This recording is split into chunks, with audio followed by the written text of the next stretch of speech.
Election commission of India के निर्देशन में स्पेशल इंटेंसिव रिवीजन कार्यक्रम पूरे उत्तर प्रदेश में चल रहा है। इसी क्रम में जनपद हरदोई में भी ये कार्यक्रम सुचारू तौर पे हमारे द्वारा यहाँ पे चलाया जा रहा है। इसमें प्रथम चरण में 4 नवंबर से लेकर 4 दिसंबर तक सभी बीएलओज संबंधित वोटर्स को जो कि जून 2025 की वोटर लिस्ट में है, उनको मतगणना पत्र एनुमरेशन फॉर्म दे रहे हैं। एनुमरेशन फॉर्म कुछ प्री फिल्ड डेटा के साथ भी है, जो लेटेस्ट इलेक्टोरल रोल में हमारे वोटर का जो डेटा होगा वो प्री प्रिंटेड आएगा। और उसके अलावा जो वोटर को भरना पड़ेगा उसमें वो अपना कुछ बेसिक डिटेल्स भरना पड़ेगा, अपना लेटेस्ट फोटोग्राफ अफिक्स करना होगा। और अगर जो हमारे वोटर हैं वो 2003 के मतगणना सूची में थे तो उनको लेफ्ट कॉलम भरना होगा 2003 के मतगणना सूची के डिटेल्स के अनुसार।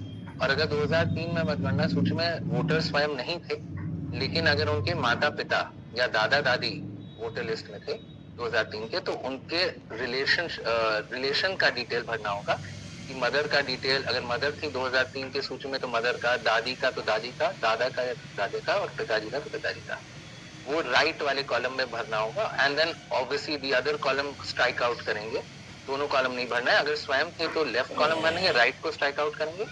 और अगर माता पिता दादा दादी थे तो राइट कॉलम भरेंगे और लेफ्ट को स्ट्राइक आउट करेंगे। बस फिर उनको साइन करके बीएलओ को ये दे देना है। फिर बीएलओ की जिम्मेदारी है कि उनका अपडेटेड एसआईआर के बाद वाली सूची में नाम आ जाए।